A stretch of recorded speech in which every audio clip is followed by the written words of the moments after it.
I শোনো, চ্যানেলটি subscribe করে ঘন্টাটি বাজিয়ে দিও, কেমন?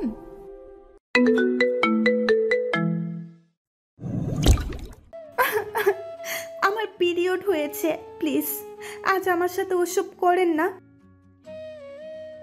আজ আমাদের বাসর রাত, আজ রাতে ইয়ে করতেই হবে।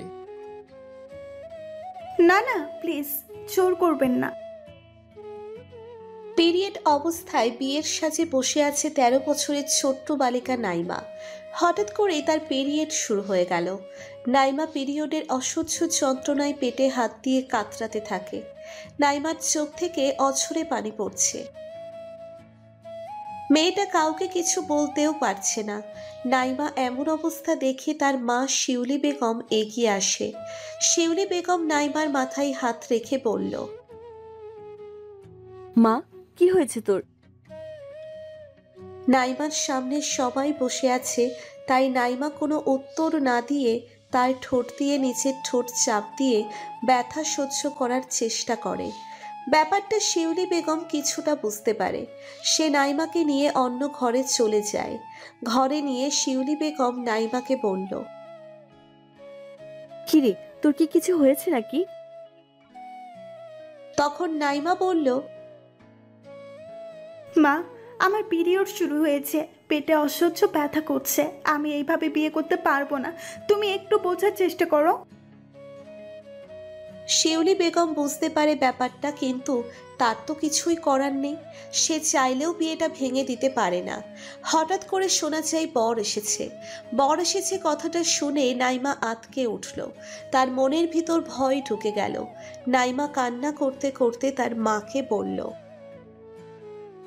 মা, তুমি বিয়েটা ভেঙে দাও প্লিজ, আমি এই অবস্থায় বিয়ে করতে পারবো না। তখনই ঘরে চলে আসে নাইমার বাবা মিজান সাহেব। মিজান সাহেব ঘরে এসে দেখে নাইমা কান্না করছে। তখন মিজান সাহেব নাইমার দিকে এগিয়ে আসে আর বলতে থাকে, মারে, মেয়েদের আসল ঠিকানা হলো তার শ্বশুর বাড়ি। সব মেয়েদের এটা মেনে নিতে হয়। মিজান সাহেব আসল ঘটনাটা বুঝতে পারেনি। নাইমা তার বাবাকে কিছু বলতেও পারছে না। বাবাকে সে কি করে বলবে তার কি হয়েছে? তখন শিউলি বেগম মিজান সাহেবকে নিয়ে অন্য রুমে চলে গেল আর তাকে সবকিছুই খুলে বলল। মিজান সাহেব এমন কথা শুনে অবাক হয়ে গেল, কিন্তু কি করা যায় সে বুঝতে পারছে না। মিজান সাহেব অনেকক্ষণ চেয়ারের উপর বসে থেকে ভাবতে থাকে, আর যদি এখন বিয়েও ভেঙে দেয় তাহলে তো আর কেউ নাইমাকে বিয়েও করবে না। সবাই ভাববে নাইমার কোনো সমস্যা আছে, আর নানাজন নানান কথা বলবে। তাই মিজান সাহেব সব চিন্তা বাদ দিয়ে তার স্ত্রীকে বলল, তোমার মেয়েকে বিয়ের জন্য প্রস্তুতি নিতে বলো। এই কথা বলে মিজান সাহেব চলে গেল। শিউলি বেগম তার স্বামীর এমন ব্যবহার দেখে মোটেও অবাক হলো না, কারণ সে জানে মিজান সাহেব যেটা বলে সেটাই করে। তারপর শিউলি বেগম নাইমার রুমে চলে যায়। অন্যদিকে দেখা যায় নাইমার হবু স্বামী রাকিব বরযাত্রী নিয়ে নাইমাদের বাসায় চলে আসছে। মিজান সাহেব সবাইকে এনে প্যান্ডেলের ভিতরে বসালো। রাকিব এই বিয়ের জন্য মোটেও প্রস্তুত ছিল না। এক কথা বলতে গেলে তাকে জোর জবরদস্ত করেই বিয়ে করানো হচ্ছে।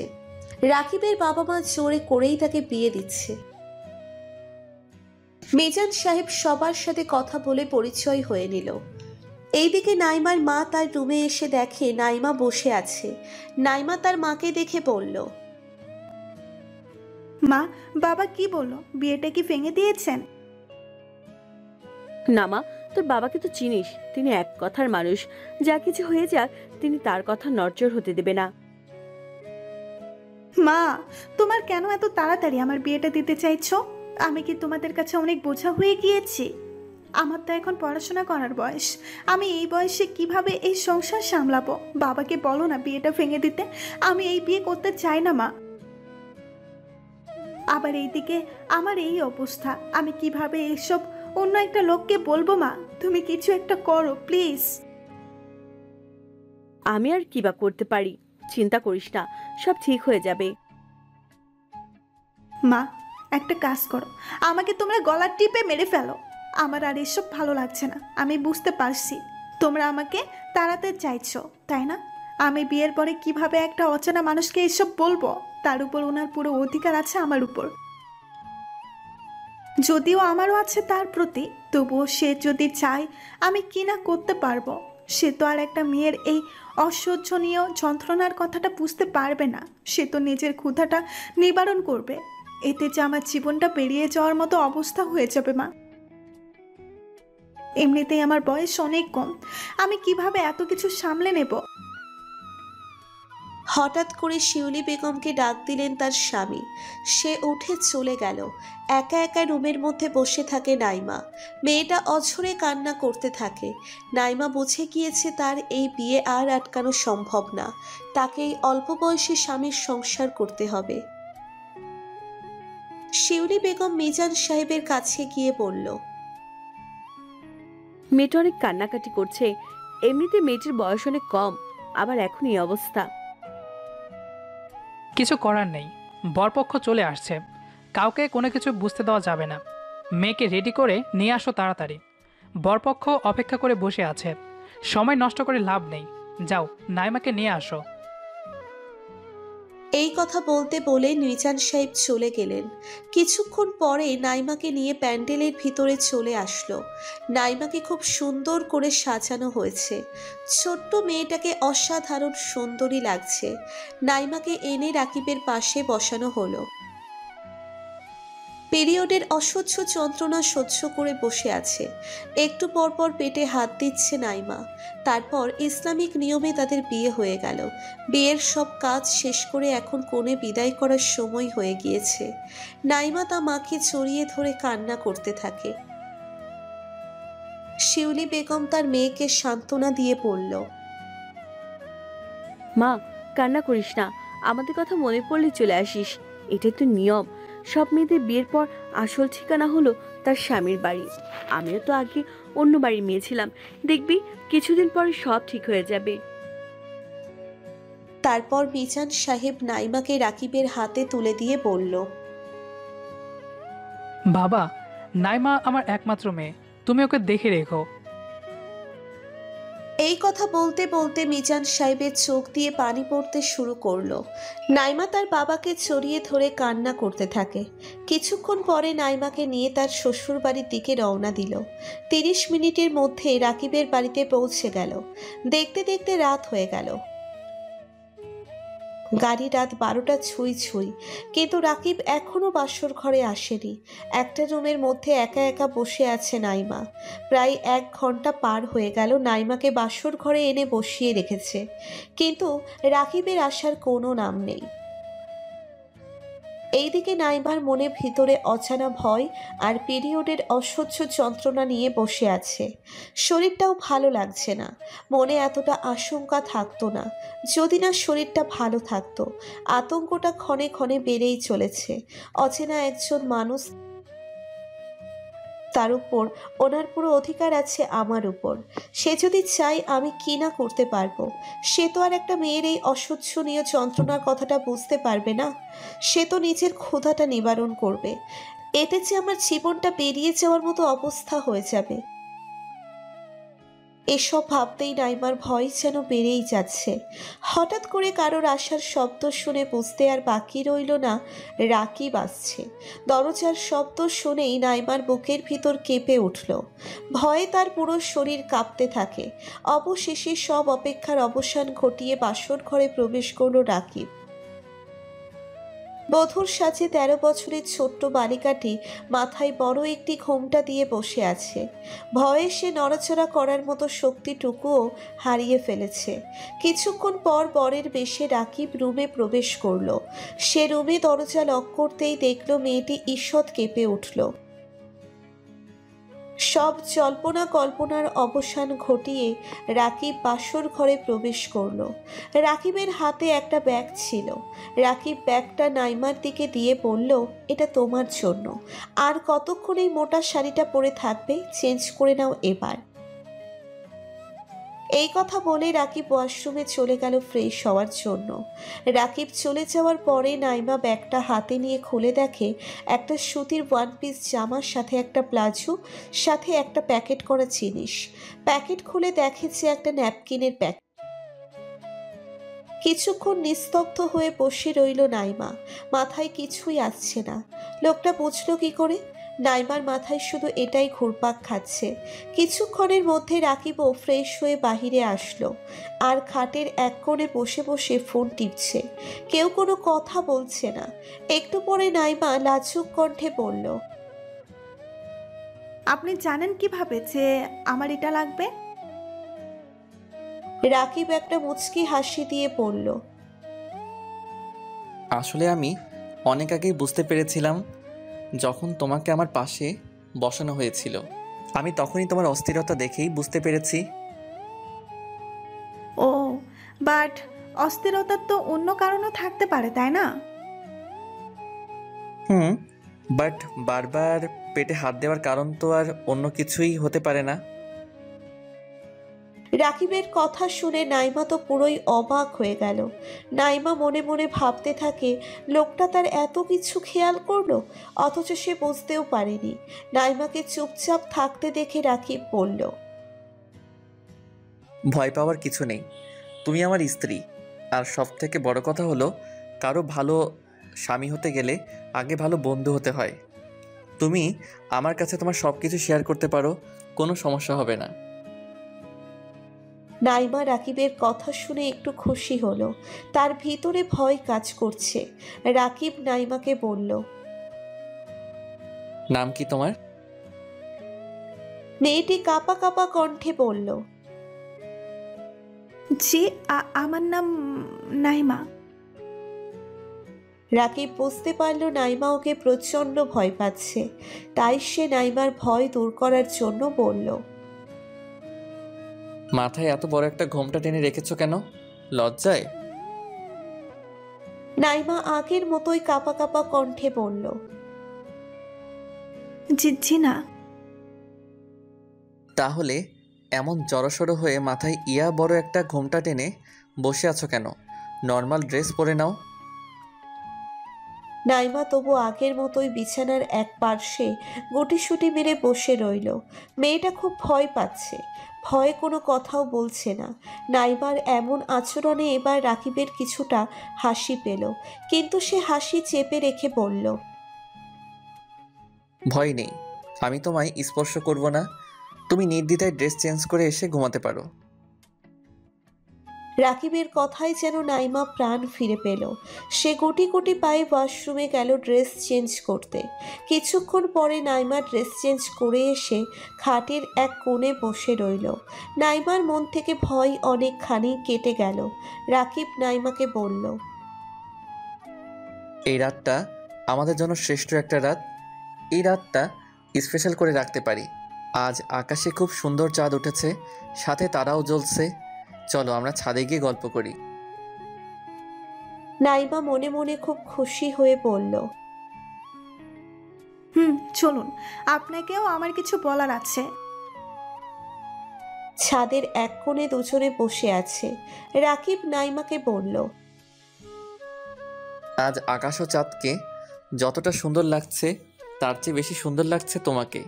ঠিক যেন আমার স্বপ্ন পরি, যাকে আমি চেয়েছিলাম জীবনে, তাকে আমি পেয়েছি। তোমার রেশমি কালো চুলগুলো যদি খুলে দিতে তাহলে আরও ভালো লাগতো। রাকিবের মুখে এমন কথা শুনে নাইমা খুব লজ্জা পেয়েছে। খুশিতে মনটা ভরে উঠেছে। সে চুলগুলো খুলে দিল, হালকা বাতাসে উড়ছে চুলগুলো। রাকিব সেই সৌন্দর্য অপলোকে উপভোগ করছে। আজ থেকে তোমার আমার নতুন জীবন শুরু। এতদিন তুমি ছিলে একটা বাড়ির মেয়ে, আর আজ থেকে তুমি একটা বাড়ির বউ, একজনের স্ত্রী। আজ থেকে তোমার জীবন কাটানো অন্যরকমভাবে শুরু করতে হবে। তোমার হাতে তুলে দেওয়া হলো একটা সংসারের চাবিকাঠি। আজ থেকে তোমার অনেক দায়িত্ব। নাইমা, তুমি ভয় পেও না। এই সংসার যুদ্ধে তুমি একা নয়, আমি তোমার সহযোদ্ধা। আমরা দুজনে মিলে গড়ে তুলব একটি সুন্দর সুখী পরিবার। নাইমা, এই বাড়ির সবার সাথে তোমাকে মিলেমিশে চলাফেরা করতে হবে। ছোট বড় সবার সাথে, বিশেষ করে আমার মা বাবার সাথে তোমাকে ভালো সম্পর্ক গড়ে তুলতে হবে। এমন সম্পর্ক গড়ে তুলবে যাতে সবাই তোমাকে এই বাড়ির বউ মনে না করে, এই বাড়ির মেয়ে মনে করে। তোমার ভালোবাসার মায়াজাল দিয়ে ধরে রাখবে সবাইকে। দেখবে তোমার জীবন খুব সহজ হয়ে যাবে। আমরা শুধুই ভালো স্বামী স্ত্রী হব না, আমরা খুব ভালো বন্ধু হব। সুখে দুঃখে দুজনে মিলেমিশে রব এক হয়ে।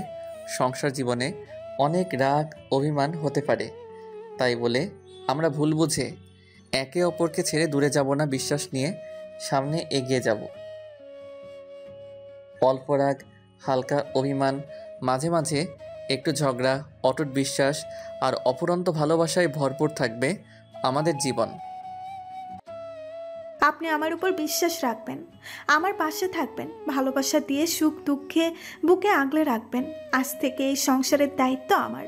নিজের মনের মতো সাজিয়ে আপন করে নিব এই সংসারকে। আমি আপনার ভালোবাসায়, আল্লাহর রহমতে, সবার দোয়াতে এই সংসারকে সব সময় সুখী রাখতে চেষ্টা করব।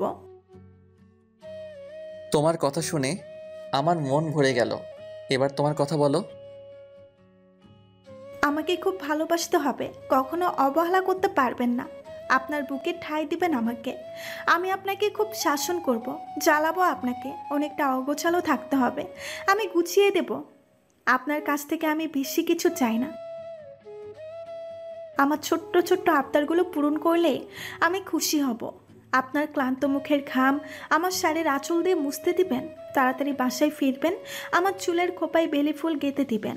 আর হ্যাঁ, আমাদের রুমের জানালার পাশে বেলি ফুল আর হাসনাহেনা ফুল গাছ লাগাবেন। চাঁদনি রাতের সাথে গিয়ে আমাকে গান, কবিতা, গল্প শোনাবেন। মনে রাখবেন, নীল রং আমার খুব প্রিয়। আর হ্যাঁ, জন্মদিন, বিবাহ বার্ষিকীতে আমাকে শুভেচ্ছা জানাতে ভুলবেন না। মাঝে মাঝে আমাকে নিয়ে বেড়াতে যেতে হবে। নদীর তীরে হাতে হাত রেখে হাঁটতে হবে। বৃষ্টির দিনে কিন্তু আমাকে নিয়ে ভিজতে হবে। আর বেশি কিছু বলতে চাই না, বাকিটা আপনার ভালোবাসা দিয়ে বুঝে নেবেন। আমি আপনার সব কিছুতেই বিরাজ করতে চাই। আমি শুধু আপনার হব, আপনি শুধু আমার হবেন। আমি আমার কল্পনাতে, আমার স্বপ্নে, আমার মনের মাঝে এই রকম মেয়ে সাজিয়ে রেখেছিলাম। তুমি সেই আমার স্বপ্নের রাজকুমারী, আমার সুখের বৃষ্টি, আমার বাহুডোরে বুকের মাঝে সারা জীবন শুধু তুমি রবে। আপনি আমার স্বপ্ন পুরুষ, যাকে নিয়ে আমি স্বপ্ন সাজিয়েছি। আপনার তরে নিজেকে মেলে দিতে চাই। রাকিব নাইমার কপালে চুম্বন এঁকে দিয়ে বুকে জড়িয়ে নিল। একে অপরকে খুব শক্ত করে ধরে আছে। কিছুক্ষণ পরে দুজনেই ঘুমিয়ে পড়ে। সকালে কারোর চিৎকার চেঁচামেচি শুনে ঘুম ভেঙে গেল নাইমার। সে চোখ খুলে তাকিয়ে দেখে রাকিব তার পাশে নেই। নাইমা তাড়াতাড়ি করে উঠে ফ্রেশ হয়ে বেরিয়ে আসলো নিজের রুম থেকে বের হতেই নাইমার কানে একটা আওয়াজ ভেসে আসলো। কথাটা বলছিল নাইমার শাশুড়ি। নাইমার শাশুড়ি একটা মধ্যবয়সী মহিলার সাথে কথা বলছে। মহিলাটি বলল, তোমার ছেলের বউ কই? তাকে তো দেখতে পাচ্ছি না। মনে হয় পরিপরি ঘুমাচ্ছে। মনে হয় বড়লোক বাড়ির মেয়ে। সকাল 9টা বাজে, এখনো ওঠে নাই। মনে হয় বাসার কাজ করার জন্য সে কাজের লোক নিয়ে আসছে। এখনকার বউগুলো এমনই হয়, কি আর বলবো। নাইমা কথাগুলো শুনেও না শোনার ভান করে তার শাশুড়ির দিকে এগিয়ে আসতে থাকে। নাইমার শাশুড়ি নাইমাকে দেখে পাশের মহিলাকে বলল, আইতেছে নবাবের বেটি। মুখ ভেঙচি দিয়ে কথাটা বলল। তারপর নাইমাও ওনাদের সামনে এসে সালাম দিল। তারপর তারা কিছুক্ষণ কথা বলল। মহিলাটা নাইমাকে বলল, নতুন বউ এত লেট করে ঘুম থেকে ওঠা ঠিক না। উনি এমন আরো কিছু কথা বলে চলে গেল। নাইমার শাশুড়ি সালমা বেগম মোটেও তেমন একটা ভালো না। সালমা বেগম নাইমাকে বলল, আমার জন্য একটু চা করে নিয়ে আসো তো বৌমা। নাইমা চা বানাতে চলে গেল রান্নাঘরে, কিন্তু কোথায় কি রাখা আছে সে কিছুই জানে না। এই বাড়িতে আজ নাইমার প্রথম দিন। কোথায় কি আছে তার পক্ষে এসব জানার কথাও না, তারপরেও সে খুঁজতে থাকে। এসব খুঁজতে খুঁজতে একটা সময় নাইমার হাতের সাথে ধাক্কা খেয়ে একটা চায়ের কাপ পড়ে ভেঙে যায়। নাইমা মনে মনে অনেক ভয় পেয়ে গেল। সালমা বেগম কিছু পড়ে ভেঙে যাওয়ার শব্দ শুনে তাড়াতাড়ি করে রান্নাঘরে ছুটে আসেন, আর এসে দেখে এই অবস্থা। এইদিকে নাইমা অনেক ভয় পেয়ে আছে। সালমা বেগম বলল,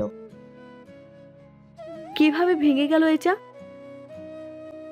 মা, আমি খেয়াল করিনি, আমার হাতের সাথে লেগে কাপটা পড়ে ভেঙে গেল। প্রথম দিন এই অবস্থা, বাকি দিন কি করবে আল্লাহই ভালো জানে।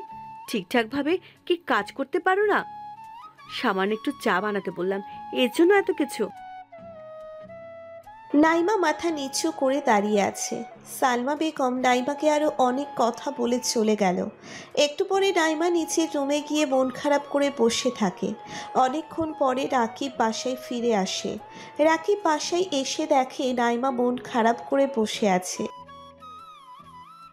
রাকিব নাইমার পাশে বসে নাইমাকে জিজ্ঞেস করলো,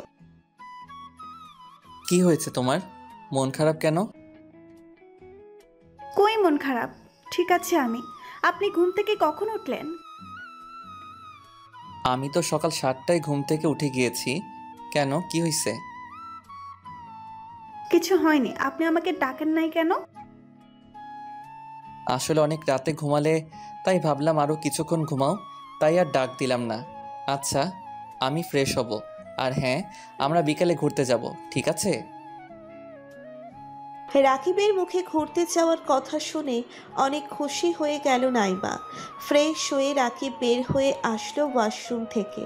তারপর রাকিব নাইমার পাশে এসে বসে বলল, এখানে তোমার কোনো সমস্যা হচ্ছে? না। তুমি মুখে না বললেও আমি বুঝতে পারছি। আর এটা কোনো ব্যাপার না, এক জায়গা থেকে আরেকটা নতুন জায়গায় আসলে একটু অসুবিধা হতেই পারে। তবে তোমাকে সব কিছুর সাথে খাপ খাইয়ে নিতে হবে। দেখবে কিছুদিন পরে সব ঠিক হয়ে যাবে। নাইমা কিছু না বলে চুপচাপ হয়ে গেল। নাইমার মুখে কোনো কথা নেই। রাকিব বলল, এমন মনমরা হয়ে বসে আছো কেন? এমনি। আচ্ছা, একটা প্রশ্ন ছিল। কি প্রশ্ন? আপনি কি বিয়ের আগে আমার ব্যাপারে সব খোঁজ খবর নিয়েছিলেন? না, আমি বিয়ের আগে তোমাকে দেখিও নি। কেন? কারণ আমি বিয়ের জন্য প্রস্তুত ছিলাম না, আর আমি বিয়ে করতে রাজিও ছিলাম না, তাই এত কিছু দেখি নাই। মা বাবা জোর করে আমাকে বিয়ের জন্য রাজি করিয়েছে, তাই তাদের ইচ্ছেতেই আমি বিয়ে করার জন্য রাজি হলাম। পরে তোমাকে প্রথমবার দেখেই আমি মনে মনে অনেক খুশি হলাম। খুশি হলেন কেন? কারণ আমি যেমন মেয়ে চেয়েছিলাম তুমি ঠিক তেমনই। তোমাকে প্রথম দেখেই ভালো লেগে যায়। তবে তুমি সত্যি সবার থেকে অনেক আলাদা। তোমার বয়স কম হলেও তোমার কথায় চলাফেরায় ম্যাচুরিটি একটা ভাব আছে। তোমার কথা শুনলে কেউ বলবে না তোমার বয়স এত কম। তোমাকে নিয়ে আমি আমার জীবন আলোকিত করতে চাই। আমাদের এই সংসার আমাদের সাজাতে হবে। অনেকক্ষণ দুজনে মিলে অনেক কথা বলতে থাকে। রাকিবের কথা শুনে নাইমা রাকিবের প্রতি দুর্বল হয়ে পড়ছে। তারা নিজেদের মধ্যে কথা শেষ করে রাকিব বাহিরে চলে গেল। নাইমা নিজের রুমে বসে রইল। সালমা বেগম নাইমার রুমে এসে দেখে সে রুমের ভিতরে শুয়ে আছে। নাইমা তার শাশুড়িকে দেখে তাড়াহুড়ো করে উঠে বসে গেল। সালমা বেগম নাইমাকে বলল, সারাদিন শুয়ে থাকলে তো হবে না, বাসায় অনেক কাজ আছে, ওইগুলোও তো করতে হবে। আমি আসছি মা। আর একটা কথা, কি কথা মা? তুমি সারাক্ষণ রাকিবের পাশে পড়ে থেকো না, তার সাথে সময় কম কাটানোর চেষ্টা করবে। সারাক্ষণ রুমের ভিতরে বসে থাকবে না, আর রাকিবের সাথে যত পারো কম সময় কাটাবে। সালমা বেগম একজন শাশুড়ি হয়ে ছেলের বউকে কিভাবে এসব বলতে পারে? অনি এমন একটা মানুষ, তার মুখে কোনো কিছুই আটকায় না। আর মনে হচ্ছে রাকিবের সাথে নাইমাকে সালমা বেগম সহ্য করতে পারছে না। না হলে নিজের ছেলের বউকে কেউ কিভাবে এসব বলতে পারে? সালমা বেগমের কথা শুনে নাইমা নিশ্চুপ হয়ে আছে। একে তো নতুন বউ, সেই জন্য কিছু বলতেও পারছে না, সব কিছুই মাথা নিচু করে মেনে নিচ্ছে। এই ঘটনার পরে দেখতে দেখতে বিকেল হয়ে আসলো। তখন রাকিব নাইমাকে বলল, রেডি হয়ে নাও, আমরা বের হব, না হলে আমাদের ফিরতে ফিরতে অনেক রাত হয়ে যাবে। আমি যাব না, আমার ভালো লাগছে না, আপনি যেতে পারেন। কেন, কি হয়েছে তোমার? শরীর খারাপ নাকি নাইমা? না, আমি ঠিক আছি। তাহলে যাবে না বলছো কেন? তখন তো বললে যাবে। আমার মনে হচ্ছে তোমার শরীর খারাপ দেখি আমি। এই কথা বলে রাকিব নাইমার কপাল হাত দিবে এমন সময় নাইমা রাকিবের হাত এক ঝটকা দিয়ে সরিয়ে দিল। রাকিব অবাক হয়ে তাকিয়ে রইল নাইমার দিকে। নাইমা বলল, আমাকে স্পর্শ করবেন না, আমাকে স্পর্শ করার অধিকার আমি আপনাকে দেইনি এখনো। ভুল করেও আমাকে স্পর্শ করতে আসবেন না। আমাদের কাগজে কলমে বিয়ে হলেও আমি আপনাকে মন থেকে স্বামী হিসেবে এখনো মেনে নেইনি। আশা করি আমার থেকে দূরে থাকার চেষ্টা করবেন। নাইমার কথা শুনে অবাক হয়ে তাকিয়ে আছে রাকিব। তার মুখ থেকে কোনো কথা বের হচ্ছে না, আর সে বুঝতেও পারছে না নাইমা তার সাথে এমন ব্যবহার করছে কেন। হঠাৎ নাইমার এমন ব্যবহার দেখে অবাক হয়ে গেল রাকিব। রাকিব বুঝতে পারছে না হঠাৎ করে কি এমন হলো যে নাইমা এমন ব্যবহার করছে। সকালে তো সব কিছু ঠিকঠাক ছিল, তাহলে হঠাৎ করে এমন করছে কেন? আমি কি কোনো ভুল করেছি, নাকি এমন কিছু বলছি যার জন্য সে রাগ করেছে? কিন্তু এসব কোনো কিছুই তো করেনি রাকিব। তাহলে এসবের কারণ কি? রাকিব নাইমকে, কি হয়েছে তোমার, আমাকে বলবে একটু প্লিজ? কি হবে আমার? কিছুই হয়নি। তুমি আমার সাথে যাবে বলে আমি সব কিছু ঠিক করে আসলাম, হঠাৎ করে না করে দিলে কিভাবে হবে? হয়তো তোমার মন খারাপ, তাই এমন করছো আমার সাথে। চলো, দেখবে মন ভালো হয়ে গেছে। রাকিব নাইমাকে অনেক বুঝিয়ে অবশেষে রাজি করিয়ে নিল। এই সময় কোথায় যাচ্ছিস তোরা? মা, নাইমাকে নিয়ে একটু বের হলাম, আর কিছু শপিং করতে হবে। সালমা বেগম মুখে একটা হাসি নিয়ে বলল, ঠিক আছে, যা, সাবধানে যেও। তারপর নাইমা আর রাকিব বের হয়ে গেল। তারা বের হওয়ার সাথে সাথে সালমা বেগমের মুখের হাসিটা গায়েব হয়ে গেল। রাকিব নাইমাকে নিয়ে ঘুরতে যাওয়াটা ভালোভাবে মেনে নিতে পারেনি। সালমা বেগম তাদের দুজনকে একসাথে দেখতেই পারে না। রেগে মেগে তারপর তিনি তার রুমে চলে গেল। অন্যদিকে রাকিব আর নাইমা রিকশার জন্য অপেক্ষা করে দাঁড়িয়ে রইল। অনেকক্ষণ হয়ে গেল, কিন্তু রিকশা এখনো তারা পাচ্ছে না। তখন নাইমা বলল, চলেন, এইভাবে দাঁড়িয়ে না থেকে আমরা হাঁটা শুরু করি। হাঁটার মধ্যে রিক্সা পেলে আমরা উঠে যাব। নাইমার কথা শুনে দুজনেই হাঁটা শুরু করে দিল। হাঁটতে হাঁটতে রাকিব বলল, আচ্ছা, তোমার পছন্দের খাবার কি? নাইমা বলল, আমার সব থেকে পছন্দের খাবার হলো ফুচকা। ফুচকা আমার অনেক বেশি ভালো লাগে। ও। হাঁটতে হাঁটতে একটা রিকশা দেখতে পায় তারা। তারপর দুজনেই রিকশায় উঠে বসে। রিকশা একটা শপিং মলের সামনে গিয়ে থামে। রিকশা ভাড়া মিটিয়ে তারা শপিং মলের ভিতরে চলে যায়। তারপর নাইমার জন্য কিছু শপিং করে তারা একটা রেস্টুরেন্টে গিয়ে বসে। তাদের নিজেদের মতো খাবার সার্ভ করে। তারপর তাদের সামনে তাদের খাবার চলে আসে। তবে নাইমার মন এখনো খারাপ। সালমা বেগমের বলা কথাগুলো নাইমার মনে পড়ছে। সেগুলো মনে করতেই নাইমা চুপচাপ হয়ে গেল। খাবার সামনে রেখেও খাবার খাচ্ছে না। তবে নাইমার মন এখনো খারাপ। সালমা বেগমের বলা কথাগুলো নাইমার মনে পড়ছে। সেগুলো মনে করতেই নাইমা চুপচাপ হয়ে গেল। খাবার সামনে রেখেও খাবার খাচ্ছে না। রাকিব নাইমাকে দেখে বুঝতে পারে নাইমা কোনো কিছু নিয়ে চিন্তিত। তখন রাকিব বলল, নাইমা, তুমি খাবার খাচ্ছ না কেন? খাবার তো ঠান্ডা হয়ে যাচ্ছে। রাকিবের বলা কথা নাইমার কান অবধি যায়নি, যেহেতু অন্যমনস্ক হয়ে সালমা বেগমের কথা ভাবছে। রাকিব এইবার একটু জোরেই কথা বলল। তখন নাইমা বলল, কি হয়েছে? তোমার কি হয়েছে বলো তো? তখন থেকে খেয়াল করছি তুমি অন্যমনস্ক হয়ে কি যেন ভাবছো। কি হয়েছে? কোনো সমস্যা হলে আমাকে জানাতে পারো। না, কিছু হয়নি। তারপর রাকিব আর কোনো প্রশ্ন করলো না। তারা দুজনেই খাবার খেয়ে একটা নদীর পাড়ে চলে গেল। নদীর পাড়ে যেতেই তাদের পুরো শরীর শীতল হয়ে উঠল। ঠান্ডা ঠান্ডা পরিবেশ আর বাতাস আসছে। দুজনেই হাঁটতে থাকে, কিন্তু কেউ কোনো কথা বলছে না। নদীর পাড়ে এসে নাইমার মন কিছুটা ভালো হয়ে গেল।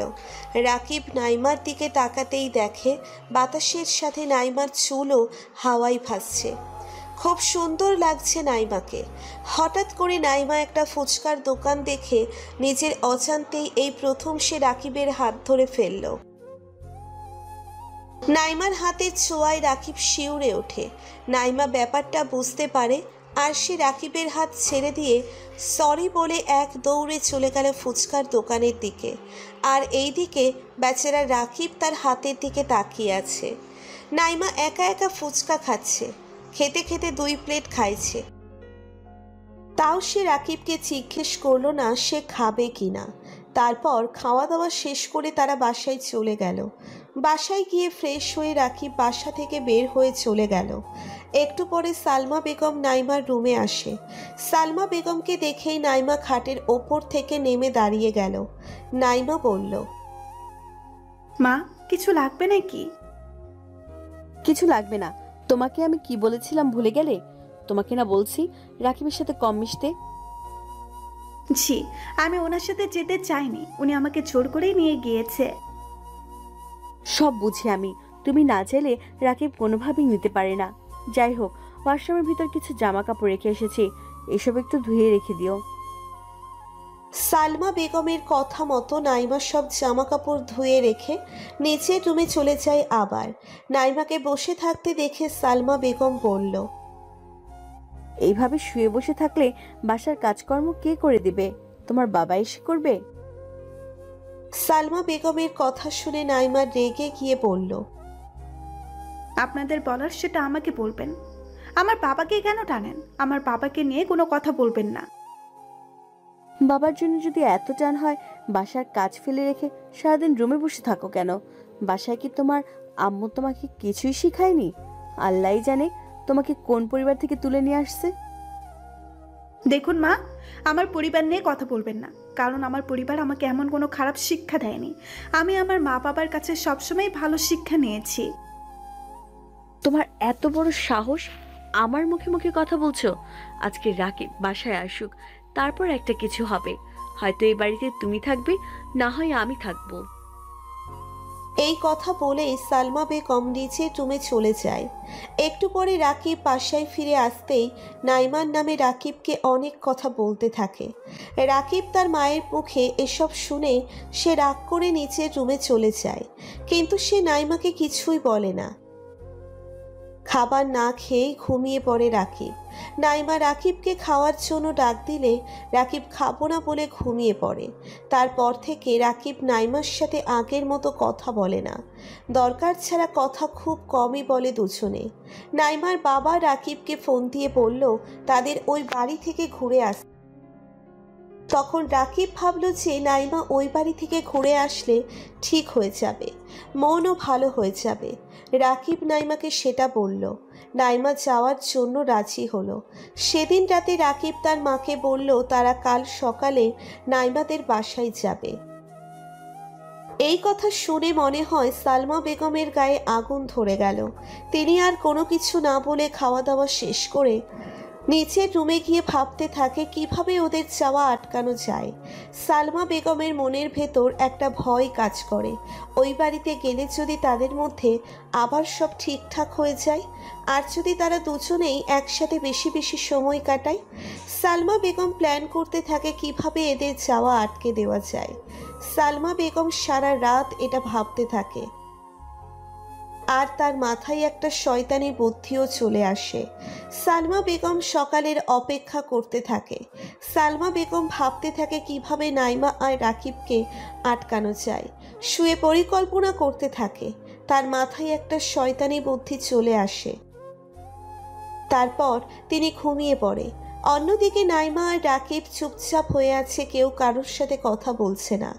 হঠাৎ করে নাইমা রাকিবকে বলল, একটা কথা ছিল। বলো কি কথা? আপনি কি কখনো কারোর সাথে প্রেম করেছিলেন? কাউকে কি কখনো ভালোবেসেছিলেন? একটা মেয়েকে আমি খুব ভালোবাসতাম, কিন্তু জানি না কি কারণে মেয়েটা আমার সাথে সম্পর্ক শেষ করে অন্য কাউকে বিয়ে করে ফেলে। আপনাদের গল্পটা শুনতে চাই, শোনাবেন আমাকে? আজ না, অন্য দিন। এখন অনেক রাত হইছে, ঘুমাও। আমার ঘুম আসছে না, আপনার গল্প শুনবো, শোনান প্লিজ। ওকে, তাহলে শোনো। তারপর রাকিব নাইমাকে তার অতীতের ঘটনা বলতে শুরু করে। আমি অনেক আগে থেকে একটা মেয়েকে পছন্দ করতাম। মেয়েটা দেখতে অনেক সুন্দরী ছিল। আমি সবসময় মেয়েটার দিকে তাকিয়ে থাকতাম, কিন্তু মেয়েটাকে বলার মতো সাহস পেতাম না। আমি মেয়েটার পিছনে ঘুরঘুর করতাম। মেয়েটাকে সবসময় আমি ফলো করতাম। একদিন হুট করে মেয়েটাকে প্রপোজ করে ফেললাম। মেয়েটাও রাজি হয়ে গেল। আমাদের রিলেশন খুব ভালোই চলছিল। মেয়েটাও আমাকে অনেক ভালোবাসতো। খুব ভালোভাবে আমাদের দিন কেটে যাচ্ছিল। আর আমি এইদিকে আমাদের দুজনের পড়াশোনা শেষ। আমি চাকরির জন্য অনেক জায়গায় ইন্টারভিউ দিতে থাকি। এইদিকে আমাদের রিলেশনের 1 বছর কেটে যায়। আমাদের রিলেশনের কথা আমরা দুজন ছাড়া আর কেউ জানতো না। হঠাৎ একদিন লামিয়া আমাকে এসে বলল, রাকিব, বাবা আমার বিয়ে দেওয়ার জন্য উঠে পড়ে লেগেছে। আমি কি করব বলো? আমি বারবার বাবাকে না করে দিচ্ছি। এই অবধি অনেক ছেলে আমাকে দেখতে এসেছে, আমি একবার এক কথা বলে বিয়ে ভেঙে দিচ্ছি। এইভাবে আর কত? তুমি একটা কিছু করো প্লিজ। আমি এখন কি করব বলতে পারো? আমি তো এখনো বেকার। অনেক জায়গায় চাকরির ইন্টারভিউ দিচ্ছি, কিন্তু কিছুতেই আমার চাকরি হচ্ছে না। প্লিজ আমাকে আরও কিছুদিন সময় দাও। আমি তো সময় দিতে পারবো, কিন্তু আমার বাবাকে আমি কি বলবো? না হলে তুমি তোমার বাবা মাকে নিয়ে আমাদের বাসায় আসো। আমি এখন কিভাবে যাব? আমি গিয়ে তোমার বাবাকে বলবো আমি বেকার, আপনার মেয়েকে আমি বিয়ে করতে চাই, এসব বলবো নাকি? তারপর আমার এসব কথা শুনে তোমার বাবা তোমাকে আমার হাতে তুলে দিবে। আমি এত কিছু জানি না রাকিব, তুমি যা করবে তাড়াতাড়ি করবে, আমাদের হাতে সময় খুব কম। আচ্ছা, আমি দেখছি কি করা যায়। তারপর লামিয়া আর কিছু না বলে তার বাসায় চলে গেল। একটু পরে আমি আমার বাসায় চলে গেলাম। রাতের খাওয়া দাওয়া শেষ করে আমি ঘুমাতে চলে গেলাম। বালিশের উপরে মাথা রাখতেই লামিয়ার কথা মনে পড়ে গেল। শুয়ে শুয়ে ভাবতে থাকলাম কি করব আমি এখন, আমার কি করা উচিত। একদিকে নিজের ভালোবাসার মানুষের কথাও কাউকে বলতে পারছি না। কোন মুখে বলবো আমি একটা মেয়েকে ভালোবাসি, তাকে আমি বিয়ে করতে চাই? যেখানে আমার খাওয়া দাওয়া সব কিছু আমার পরিবার দেখে, সেখানে আমি আরেকজনের কথা কিভাবে বলি? কিছুই ভালো লাগছে না আমার। এসব ভাবতে ভাবতে দেখি লামিয়া কল দিয়েছে। ঘড়ির দিকে তাকিয়ে দেখি রাত 1টা বাজে। এই সময় লামিয়া আবার কল কেন দিল? এসব ভাবতেই কল কেটে গেল। আবার কল দিল লামিয়া। আমি আর দেরি না করে কল রিসিভ করলাম। লামিয়ার কল রিসিভ করতেই লামিয়া কান্না ভেজা গলায় বলে উঠল, রাকিব, কিছু একটা করো প্লিজ, না হলে আমার আর কিছুই করার থাকবে না। কান্না করছো কেন? কি হয়েছে তোমার? আব্বু আমার বিয়ে ঠিক করে ফেলছে, আগামী শুক্রবার আমার বিয়ে। লামিয়ার মুখে এমন কথা শুনে যেন আমার মাথায় আকাশ ভেঙে পড়ল। আমি স্তব্ধ হয়ে গেলাম। কি বলবো কিছুই বুঝতে পারছি না। মনে হচ্ছে আমার চারপাশ অন্ধকার হয়ে আসছে, বুকের ভেতরটা চিনচিন করে উঠছে।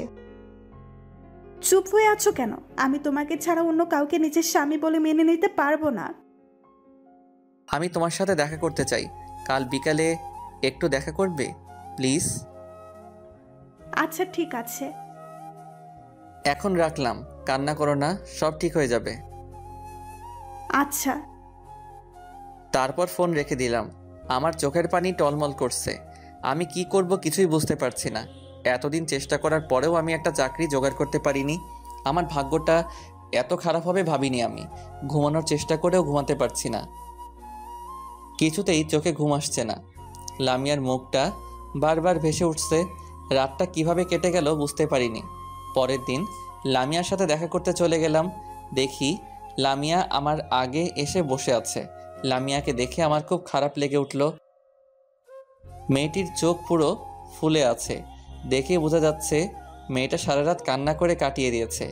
লামিয়ার কাছে যেতেই লামিয়া আমাকে শক্ত করে জড়িয়ে ধরে কান্না করে দিল। আমি লামিয়াকে জড়িয়ে ধরে বলতে থাকলাম, লামিয়া প্লিজ এভাবে কান্না করো না, সব কিছু ঠিক হয়ে যাবে। বিয়ে তো ঠিক হয়েছে মাত্র, বিয়ে তো আর হয়ে যায়নি। আমাদের হাতে 5 দিন সময় আছে। এই 5 দিনে তুমি কি করবে শুনি? দেখি কি করতে পারি, কিছু একটা তো করতে হবে আমাকে। তুমি এখন বাসায় চলে যাও, আমি তোমাকে রাতে কল দিয়ে বলবো সব কিছুই। ঠিক আছে, কিন্তু যা করবে খুব তাড়াতাড়ি করবে। তারপর লামিয়া তার বাসায় চলে যায়, আমিও আমার বাসায় চলে গেলাম। বাসায় যেতে যেতে ভাবলাম আম্মুকে সব কিছুই বলবো, কারণ আমার আম্মু আমাকে অনেক ভালোবাসে। আমি জানি আমার আম্মু আমাকে ঠিক বুঝবে। তারপর আমি বাসায় গিয়ে আম্মুর রুমে চলে গেলাম। আম্মুকে গিয়ে বললাম, আম্মু তোমার সাথে আমার কিছু জরুরি কথা আছে। কি কথা বল? আম্মু আমি কাল থেকে আব্বুর সাথে ব্যবসা করব। কি ব্যাপার রাকিব, যাকে এত করে বলেও দোকানে পাঠানো যায় না, আর তার মুখে এমন কথা? আম্মু তোমাকে আমার আরো কিছু কথা বলার আছে। তারপর আমি আম্মুকে লামিয়ার কথা সব বললাম। লামিয়ার বিয়ে ঠিক হয়েছে ওই সবও বললাম। আম্মু আমার কথা শুনে অবাক হয়ে গেল, কারণ আমি কোনো মেয়ের সাথে কথা বলা তো দূরের কথা, কারোর সাথে কখনো মিশতে পারিনি। আমার সব শুধুই ছেলে ফ্রেন্ড ছিল, কখনো আমার কোনো মেয়ে বন্ধু ছিল না। কারণ আমার আম্মু আমাকে সবসময় বয়েজ স্কুলে পড়াশোনা করিয়েছে। যাই হোক, গল্পে ফিরে আসি। আম্মু বলল, মেয়েটাকে আমাদের বাসায় নিয়ে আসিস। আম্মুর কথা শুনে আমি অনেক খুশি হয়ে গেলাম। আমি জানতাম আম্মু আমাকে বুঝতে পারবে। রাতে লামিয়াকে কথাটা বললাম, লামিয়াও অনেক খুশি হয়ে গেল। বুঝতে পারিনি এটাই আমার জীবনের শেষ খুশি। লামিয়াকে ফোন দিয়ে বললাম, আম্মু আমাদের সম্পর্কটা মেনে নিবে। আম্মু বলছে তোমাকে আমাদের বাসায় আসতে। পরের দিন বিকালে লামিয়া আমার বাসার সামনে চলে আসে, এসে আমাকে কল দিল। আমি দরজা খুলে লামিয়াকে ভিতরে নিয়ে আসি। রাকিব, আমার খুব ভয় করছে তোমার আম্মুর সামনে যেতে। আরে ভয় কিসের? আমার আম্মু অনেক ভালো মনের মানুষ, আর আমাকে অনেক ভালোবাসে। তোমাকে দেখলে আম্মু অনেক খুশি হয়ে যাবে। তারপর আমি লামিয়াকে নিয়ে আম্মুর কাছে চলে গেলাম। আম্মু লামিয়াকে দেখে খুশি হলো। লামিয়া আম্মুর কাছে গিয়ে আম্মুকে সালাম করলো। লামিয়ার ব্যাপারে আম্মু অনেক কিছু জিজ্ঞেস করলো। অনেকক্ষণ কথা বলার পরে আমি আম্মুকে বললাম, আম্মু তোমরা কথা বলো, আমি গিয়ে নাস্তা বানিয়ে নিয়ে আসি। এই কথা বলে আমি নাস্তা রেডি করতে চলে গেলাম। আম্মু আমাকে যেতে দিচ্ছিল না, তাও আমি গেলাম, কারণ আমি চাইছিলাম তারা একটু আলাদাভাবে কথা বলুক। সব কিছু ঠিকঠাক করতে আমার প্রায় 20 মিনিটের মতো সময় লেগে গেল। এর মাঝে আমার একটা বন্ধু আমাকে কলও দিল, ওর সাথেও কথা বললাম। তারপর আমাদের 3 জনের জন্য নাস্তা নিয়ে এসে দেখি লামিয়া নেই। আমি আম্মুকে জিজ্ঞেস করলাম, আম্মু লামিয়া কোথায় গেল? লামিয়া তো ওর বাসায় চলে গেছে। কি? কেন চলে গেছে? জানি না, ও আমাকে বলল ওর বাসা থেকে নাকি কল আসছে, তাই জরুরিভাবে চলে গেল। আমি বলেছিলাম তোর সাথে দেখা করে যেতে, কিন্তু ও আমার কথা না শুনেই চলে গেছে। আচ্ছা ঠিক আছে, আমি দেখছি কি হয়েছে। তারপর আমি নিজের রুমে গিয়ে আমার ফোনটা বের করে লামিয়াকে কল দিলাম, কিন্তু ওর ফোন অফ। বারবার কল দিতে থাকি, তাও ফোন অফ দেখায়। বুঝতে পারলাম না ওর কি এমন হলো যে ফোন অফ করে রাখলো। নিজের মনকে অনেকভাবে সান্ত্বনা দিতে থাকি, হয়তো ফোনের চার্জ শেষ তাই অফ হয়ে গিয়েছে। তাও বারবার কল দিয়েই যাচ্ছি। রাতে খাওয়া দাওয়া শেষ করে এসে আবার কল দিলাম, এখনও ফোন অফ। খুব চিন্তা লাগছে, কি হয়েছে ওর? এইভাবে কেটে গেল অনেক দিন। এখনও লামিয়ার ফোন অফ। আমি যেন পাগলের মতো হয়ে যাচ্ছি। এইভাবে 15 দিন পার হয়ে যায়। একদিন আমি রাস্তা দিয়ে হেঁটে যাচ্ছিলাম, তখন হঠাৎ করে লামিয়াকে দেখি একটা ছেলের সাথে। আমি তাড়াতাড়ি করে লামিয়ার কাছে চলে গেলাম আর লামিয়াকে শক্ত করে জড়িয়ে ধরে বললাম, লামিয়া তুমি এতদিন কোথায় ছিলে? তোমার ফোন অফ, তোমার সাথে কোনোভাবে যোগাযোগ করতে পারছিলাম না। লামিয়া নিজেকে আমার থেকে সরিয়ে নিয়ে বলল, দেখুন, আমি এখন বিবাহিত, আমাকে স্পর্শ করার অধিকার আপনার নেই। আমি এখন একজনের স্ত্রী। লামিয়ার কথা শুনে আমি চমকে উঠলাম। আমি লামিয়াকে বললাম, এসব তুমি কি বলছো লামিয়া? আমি বিশ্বাস করি না, তুমি আমার সাথে এমনটা করতে পারো না। আমি তোমাকে অনেক ভালোবাসি। আমি লামিয়ার 2 গালে হাত দিয়ে বললাম, লামিয়া বলো এসব মিথ্যা প্লিজ। লামিয়া আমার হাত সরিয়ে দিয়ে বলল, কোনো কিছুই মিথ্যা না, আমি সত্যিই বিবাহিতা, আর আমাকে পারলে ক্ষমা করে দিন। ভালো থেকো রাকিব, আমার সাথে আর কোনো যোগাযোগ করার চেষ্টা করবে না। আমি আসি। এই কথা বলে লামিয়া চলে গেল। তারপর থেকে লামিয়ার সাথে আমার আর কোনো যোগাযোগ হলো না। আমি আজও জানতে পারিনি কেন লামিয়া আমার সাথে এমন করলো। রাকিব নাইমার কাছে কথাগুলো বলতে বলতে তার চোখ দিয়ে পানি বের হতে শুরু করলো। রাকিবের এমন অবস্থা দেখে নাইমার রাকিবের জন্য মায়া লেগে গেল। নাইমা নিশ্চুপ হয়ে রাকিবের সব কথা শুনল। নাইমা রাকিবকে কি বলে সান্ত্বনা দিবে সে বুঝতে পারছে না। নাইমা কিছুটা বুঝতে পারে যে হয়তো তার শাশুড়ি এটার সাথে জড়িত আছে, কারণ নাইমা এই কদিনে ঠিকই বুঝতে পেরেছে মহিলাটি কেমন। তারপর তারা দুজনেই ঘুমিয়ে পড়ে। সকালে ঘুম থেকে উঠে তারা ফ্রেশ হয়ে নাইমার বাবার বাড়িতে যাওয়ার জন্য রেডি হয়ে নেয়। তারপর দুজনেই সালমা বেগমের রুমে চলে যায়। রুমে গিয়ে দেখে সালমা বেগম খাটের উপরে শুয়ে আছে। সালমা বেগমকে খাটের উপরে শুয়ে থাকতে দেখে রাকিব তাড়াতাড়ি তার মায়ের কাছে গিয়ে জিজ্ঞেস করলো, আম্মু কি হয়েছে তোমার? এই সময় শুয়ে আছো? সালমা বেগম কাতর কণ্ঠে বলল, বাবা, আমার শরীরটা ভালো না। পা স্লিপ করে ওয়াশরুমের ভিতরে পড়ে মাজায় খুব ব্যথা পেয়েছি, হাঁটতেও পারছি না। কিভাবে এমন হলো তোমার? দাঁড়াও আমি ডাক্তারকে কল দিচ্ছি। না বাবা, আমি ওষুধ খেয়ে নিয়েছি, তুই চিন্তা করিস না। তুই যা, বৌমাকে নিয়ে ঘুরে আয়। না, তোমাকে এই অবস্থায় একা রেখে আমি যেতে পারবো না। এখন তোমার পাশে আমাদের থাকার প্রয়োজন আছে। আমার কিছু হবে না বাবা, তুই যা, সমস্যা নাই। না, আগে তুমি সুস্থ হও, তারপর আমি যাব, এর আগে না। নাইমা সালমা বেগমের নাটকটা বুঝতে পেরেছে, তাও সে চুপচাপ হয়ে আছে, কিছুই বলছে না। রাকিবকে বোকা পেয়ে যা বোঝাচ্ছে তাই সে বুঝে নিচ্ছে। এইদিকে সালমা বেগমের এসব নাটক দেখে নাইমার রাগের শরীর চলতে থাকে। তারপরেও নাইমা নিজেকে কন্ট্রোল করে সালমা বেগমের কাছে এসে বলল, মা, আমরা এখন কোথাও যাব না, আপনি সুস্থ হয়ে নিন, তারপর অন্যদিন না হয় যাব। আপনাকেও একা এইভাবে রেখে যাওয়া আমাদের ঠিক হবে না। নাইমা তারপর নিজের রুমে গিয়ে সব চেঞ্জ করে বসে থাকে। রাকিবও একটু পরে নিজের রুমে চলে আসে। রাকিব নাইমার কাছে এসে বলল, মন খারাপ করবে না প্লিজ। মায়ের এই অবস্থায় তাকে একা রেখে যাওয়া আমাদের ঠিক হবে না। মন খারাপ করিনি। আচ্ছা আপনি থাকেন, আমি মায়ের কাছে যাচ্ছি।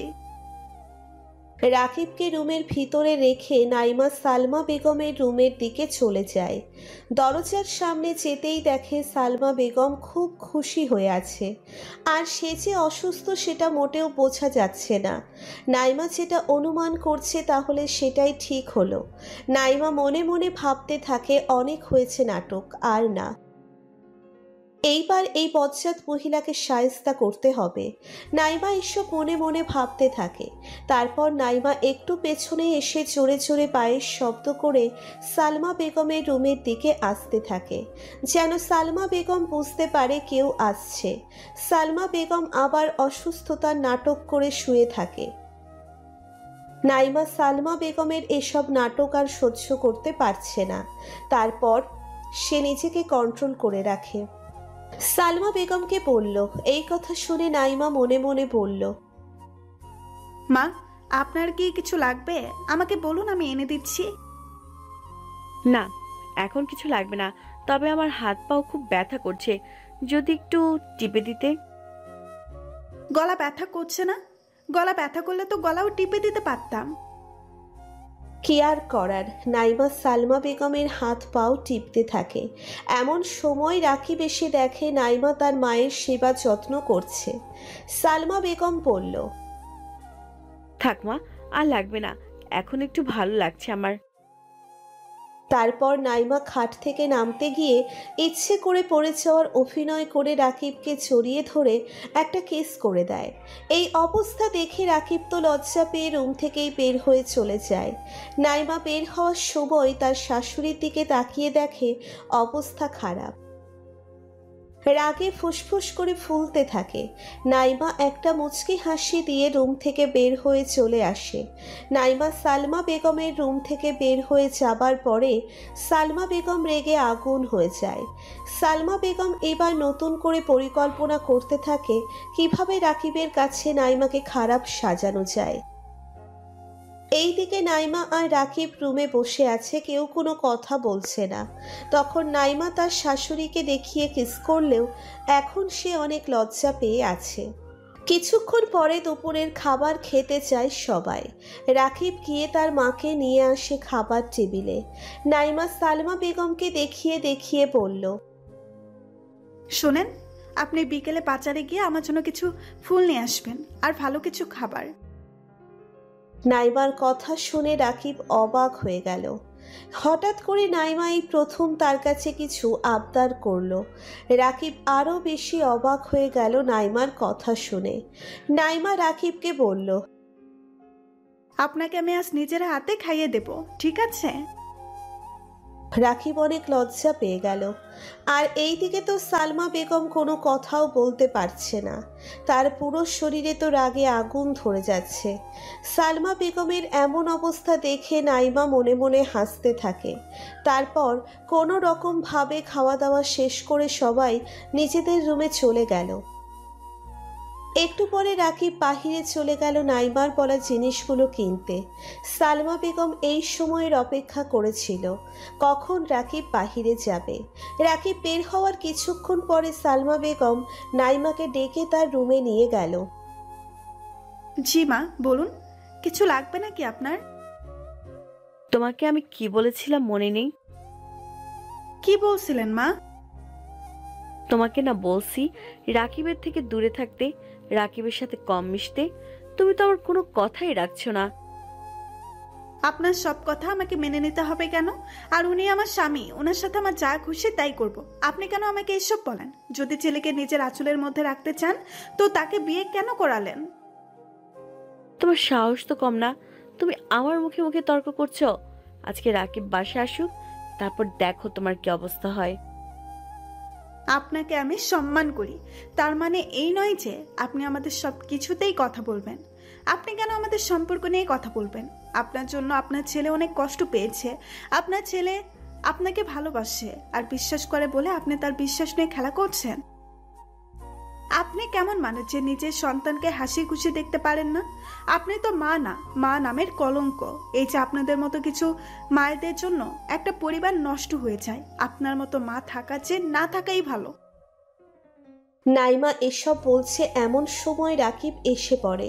রাকিব নাইমার মুখে এসব কথা শুনে সে নিজের রাগ কন্ট্রোল করতে না পেরে নাইমার গালে ঠাস করে একটা থাপ্পড় বসিয়ে দেয়। এই সময়ের অপেক্ষা করেছিল সালমা বেগম, আর ঠিক সময় রাকিবও এসে পড়ছে। সালমা বেগম রাকিবকে দেখে কান্না করার অভিনয় করতে থাকে আর গিয়ে রাকিবকে জড়িয়ে ধরে আর বলতে থাকে, আমি আর এই বাড়িতে থাকবো না। এখানে আমার কোনো মান সম্মান নেই। আমাকে সব সময় অপমান করে তোর বউ। তুই বাড়িতে না থাকলেই আমার সাথে খারাপ আচরণ করে, তুই আজ দেখলি। এই কথা বলে আবার হু হু করে কান্না করতে থাকে। তখন রাকিব তার মাকে বলল, তুমি কোথাও যাবে না, এটা তোমার বাড়ি। আর ওর এত বড় সাহস কি করে হয় যে তোমার সাথে খারাপ আচরণ করে? এই কথা বলে রাকিব নাইমার দিকে এগিয়ে গিয়ে বলল, নাইমা, আমি তোমাকে মনে করছি তুমি খুব ভালো মেয়ে, কিন্তু আমার ধারণাটা তুমি আজ ভুল প্রমাণ করলে। আমার মায়ের সাথে এইভাবে কথা বলা তোমার উচিত হয়নি। উনি আমার জন্মদাত্রী মা। আমি আমার মায়ের অপমান কিছুতেই মেনে নিতে পারবো না। আমি আমার এই মায়ের জন্য পৃথিবীর আলো দেখতে পেয়েছি, আর তুমি আমার সেই মায়ের সাথে এমন খারাপ ব্যবহার করেছো। মায়ের কাছে তুমি এক্ষুনি ক্ষমা চাও। নাইমা কোনো কথা না বলে চুপ করে দাঁড়িয়ে আছে, কারণ বুঝতে পেরে গেছে সে এখন কিছু বললেও সেটা রাকিব বিশ্বাস করবে না, কারণ রাকিবের মায়ের প্রতি তার অন্ধবিশ্বাস অনেক বেশি। তাই নাইমা বাধ্য হবে সালমা বেগমের কাছে গিয়ে ক্ষমা চেয়ে নেয়। সালমা বেগম নাইমার দিকে তাকিয়ে একটা মুচকি হাসি দেয়। নাইমা কিছু না বলে মন খারাপ করে নিচের রুমে চলে যায়। রাকিব তার মাকে বলতে থাকে, আম্মু তুমি মনে কষ্ট নিও না, ও তো তোমার মেয়ের মতোই। আর ও এখনো অনেক ছোট, তাই কার সাথে কিভাবে কথা বলতে হবে বুঝতে পারিনি। তুমি ওকে ক্ষমা করে দিও। বাবা, আমি বোমাকে নিজের মেয়ের মতোই দেখি, আর তুই তো জানিস আমি তোকে কতটা ভালোবাসি। কিন্তু বাবা, বৌমা তোর সামনে আমার সাথে ভালো আচরণ করলেও তুই যখন বাসায় থাকিস না আমার সাথে বাজে ব্যবহার করে। আমি তোকে কিছু বলি না, কারণ আমি চাই না তোদের মধ্যে আমার জন্য কোনো ঝামেলা হোক। আমি আর কয়দিন বা বেঁচে থাকবো? আমি তো চাই তোদের নিয়েই সুখে শান্তিতে কয়েকটা দিন বেঁচে থাকতে। আম্মু তুমি এসব কি বলছো? আজকের পর থেকে আর কখনো নাইমা তোমার সাথে খারাপ আচরণ করবে না। তুমি এখন রেস্ট করো একটু, আমি আসছি। এই কথা বলে রাকিব রুম থেকে বের হয়ে যায়। রাকিব রুম থেকে বের হওয়ার পরে সালমা বেগম তার চোখের পানি মুছে একটা মুচকি হাসি দিয়ে মনে মনে বলল, মেয়েটা এখনো আমাকে চিনতে পারেনি আমি কেমন মানুষ। এইদিকে রাকিব রাগ করে বাহিরে চলে গেল। দেখতে দেখতে অনেক রাত হয়ে গেল, কিন্তু রাকিব বাসায় ফিরছে না। রাকিবকে নিয়ে চিন্তা করতে থাকে নাইমা। নাইমা বারবার রাকিবকে কল দিতে থাকে, ফোন বেজেই চলেছে, কিন্তু কেউ রিসিভ করছে না। নাইমা অনেক ভয় পেয়ে গেল, রাকিবের আবার কিছু হয়ে যায়নি তো। নাইমার মনে আজে বাজে চিন্তা এসে ভর করতে থাকে। নাইমা এবার সালমা বেগমের রুমে চলে যায়। নাইমা সালমা বেগমকে বলল, মা, উনি তো এখনো বাসায় ফিরে আসেননি। ফোন দিচ্ছি, ফোনও রিসিভ করছে না। সালমা বেগম নাইমার কথা শুনে চিন্তায় পড়ে গেল। ছেলেটার আবার কোনো বিপদ হয়নি তো? সালমা বেগম খারাপ হলেও সে তার ছেলেকে অনেক ভালোবাসে। সালমা বেগম এবার নিজের ফোন দিয়ে ফোন দিতে থাকে, তাও কেউ ফোন রিসিভ করছে না। সালমা বেগম নাইমাকে বলল, তোমার জন্য আমার ছেলের আজ এই অবস্থা। জানি না আমার ছেলেটা কোথায় আছে, এখন কেমন আছে। আমার ছেলের যদি কিছু হয়ে যায় তাহলে আমি তোমাকে কখনো ক্ষমা করব না। সালমা বেগম এসব বলছে আর রাকিবকে কল দিচ্ছে, কিন্তু কেউ ফোন রিসিভ করছে না। নাইমা আর সালমা বেগম খুব চিন্তায় পড়ে গেল। এত রাতে রাকিব কোথায় চলে গেল? রাকিবকে নিয়ে সবাই চিন্তায় পড়ে গেল। রাকিবের কোনো খোঁজ নেই। ঘড়িতে রাত 2টো বাজে। হঠাৎ একটা গাড়ির শব্দ শুনে নাইমা আর সালমা বেগম দরজার কাছে চলে গেল। তখনই দরজার কলিং বেল চাপ পড়ল। দরজা খুলে দেখে রাকিব দরকার আছে দাঁড়িয়ে আছে। দরজা খুলে দেখলো রাকিব দরজার কাছে দাঁড়িয়ে আছে। সালমা বেগম রাকিবকে ভিতরে ঢুকিয়ে বলল, বাবা, তুই এত রাত অব্দি কোথায় ছিলি? আর তোকে আমরা কত কল দিচ্ছিলাম, কল রিসিভ করিসনি কেন? রাকিব কোনো কথার জবাব না দিয়ে চুপচাপ দাঁড়িয়ে রইল। নাইমা বলল, কি হয়েছে, কথা বলছেন না কেন? আপনি কোথায় চলে গিয়েছেন? আপনি কি জানেন না আপনার জন্য কেউ অপেক্ষা করে আছে? নাকি জেনেও ইচ্ছে করে এমন করছেন? রাকিব কোনো কথাই বলছে না। সালমা বেগম আবার বলল, রাকিব বাবা, কথা বলছিস না কেন? কি হয়েছে তোর? আমার ভালো লাগছে না বাবা। রাকিব কারো কথার উত্তর না দিয়ে সে নিজের রুমের দিকে চলে গেল। রাকিবের পিছনে নাইমাও চলে গেল। নাইমা রুমে গিয়ে দেখে রাকিব খাটের উপরে শুয়ে আছে। নাইমা রাকিবের কাছে গিয়ে বলল, আপনার কি শরীর খারাপ? কিছু কি হয়েছে আপনার? আমাকে ডিস্টার্ব করবে না, যাও তুমি। আমি একটু একা থাকতে চাই। আপনাকে আমি কিছু প্রশ্ন করেছি, আমার প্রশ্নের উত্তর দিন। কোথায় ছিলেন আপনি এত রাত অবধি? আমি কোথায় ছিলাম না ছিলাম সেই কৈফিয়ত কি তোমাকে দিতে হবে নাকি? আপনি এত রাত অবধি বাইরে ছিলেন কেন? এটা আমার বাড়ি, আমার যখন ইচ্ছে আমি আসবো, যখন ইচ্ছে যাব।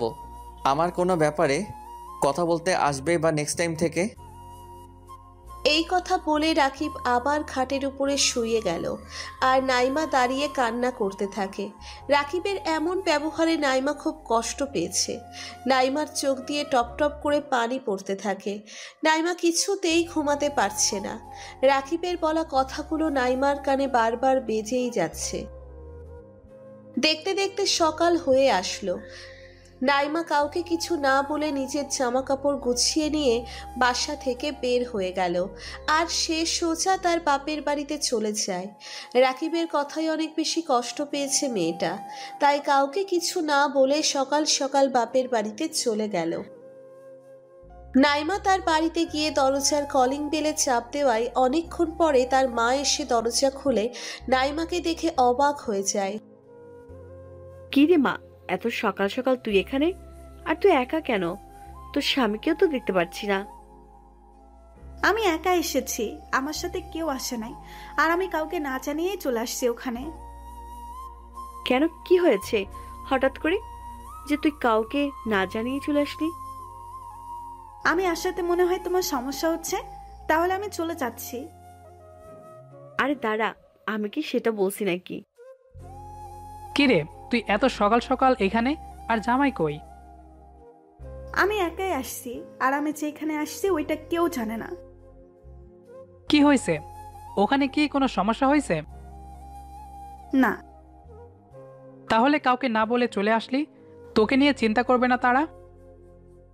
অন্যদিকে রাকিবের ঘুম ভেঙে যায়। সে ঘুম ঘুম চোখে তাকিয়ে দেখে নাইমা তার পাশে নেই। তারপর রাকিব নাইমাকে খুঁজে বের করে যায়। খুঁজতে বের হয়ে যায়। রান্নাঘরেও খুঁজে দেখে। তারপর রাকিবের চোখ পড়ে দরজার দিকে। দরজা খুলে দেখে রাকিব একটু ভয় পেয়ে গেল। মেয়েটা এত সকাল সকাল কই চলে গেল? তারপর রাকিব নাইমাকে ফোন দিতে থাকে, কিন্তু নাইমা রাকিবের ফোন রিসিভ করছে না। রাকিব বুঝতে পারছে নাইমা কাল রাতের ব্যবহারে অনেক কষ্ট পেয়েছে। রাকিব এবার নাইমার আম্মুর নাম্বারে কল দিয়ে জানতে পারে নাইমা তাদের বাসায় চলে গেছে। রাকিবও কিছুক্ষণ পরে বের হয়ে যায় নাইমাকে নিয়ে আসতে। কিছুক্ষণের মধ্যে রাকিব ওখানে পৌঁছে যায়। রাকিব নাইমার বাসায় গিয়ে প্রবেশ করে। রাকিব দেখে নাইমার মা বাবা এগিয়ে আসলো। রাকিবকে দেখে নাইমার মা বাবা এগিয়ে আসলো। তারপর তারা তিনজনে বসে কথা বলতে থাকে। নাইমার বাবা বলল, বাবা, কি হয়েছে তোমাদের মধ্যে যে নাইমা এইভাবে কাউকে না বলে চলে এসছে? আসলে কাল একটু ঝামেলা হয়েছে, সেই জন্য নাইমা রাগ করছে। নাইমার মা নাইমাকে ডাক দিয়ে নিয়ে আসলো। নাইমা রাকিবের পাশে এসে বসে আর সালমা বেগমের সব কথা সবাইকে বলতে শুরু করে। সবাই তো নাইমার কথা শুনে অবাক। সব থেকে বেশি অবাক হচ্ছে রাকিব। তার মা এসব করতে পারে সে বিশ্বাস করছে না। রাকিব বলল, নাইমা, তোমার হয়তো ভুল হচ্ছে কোথাও। আমার মা এমন করতে পারে না। আমার মা আমাকে অনেক ভালোবাসে। আমি এসব বিশ্বাস করি না। জানি আপনি এটা বিশ্বাস করবেন না। আপনাকে বিশ্বাস করানোর জন্য এই বাড়িতে কিছুদিন থাকতে হবে। আমি রাজি আছি, কিন্তু এসব যদি মিথ্যা হয় তাহলে কি হবে? আপনি আমার কাছে ক্ষমা চেয়েছেন, আমাকে অপরাধী বানাবেন না। তারপর 2 দিন কেটে গেল। অন্যদিকে সালমা বেগম একা একা বাসায়। তার কোনো কিছুই ভালো লাগছে না। সালমা বেগম মনে মনে ভাবছে, আমি কি আমার ছেলেটাকে হারিয়ে ফেললাম? আমার ছেলে কি আর আমার কাছে ফিরে আসবে না? না, আমি গিয়ে ওদের নিয়ে আসব। আমি আমার ছেলেকে ছাড়া থাকতে পারবো না। এইসব ভেবে সালমা বেগম বের হয়ে নাইমার বাসার দিকে চলে যায়। কিছুক্ষণের মধ্যে নাইমার বাসায় পৌঁছে যায় সালমা বেগম।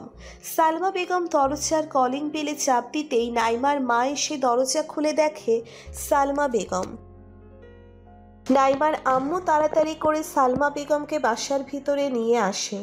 একটু পরে নাইমা আর রাকিবও এখানে আসে। সালমা বেগম নিজের ভুল বুঝতে পেরেছে।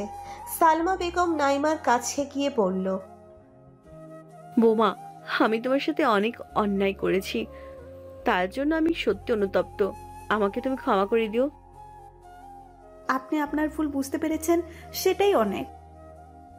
রাকিব নিশ্চুপ হয়ে দাঁড়িয়ে আছে, সে কোনো কিছুই বুঝতে পারছে না। তখন সালমা বেগম রাকিবের দিকে এগিয়ে এসে বলল, বাবা, তুই আমাকে ক্ষমা করে দিস।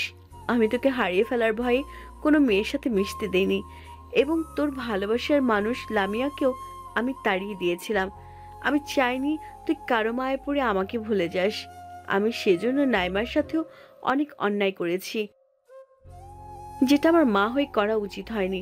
আমি সত্যি অনুতপ্ত। এটা নিয়ে তুই আমাকে ক্ষমা করে দিস বাবা। এই কথা বলে সালমা বেগম কান্না করে দেয়। তখন রাকিব তার মায়ের চোখে পানি মুছে দিয়ে বলল, মা, তুমি আমার মা। আমি তোমাকে সত্যি অনেক ভালোবাসি। আর আমার জীবনে যেই আসতো না কেন, সবসময় তুমি আমার মাথার উপরে থাকতে। আর তোমার উপরে আমার কোনো রাগ অভিমান নেই মা। তারপর সালমা বেগম রাকিবকে জড়িয়ে ধরে কান্না করতে থাকে।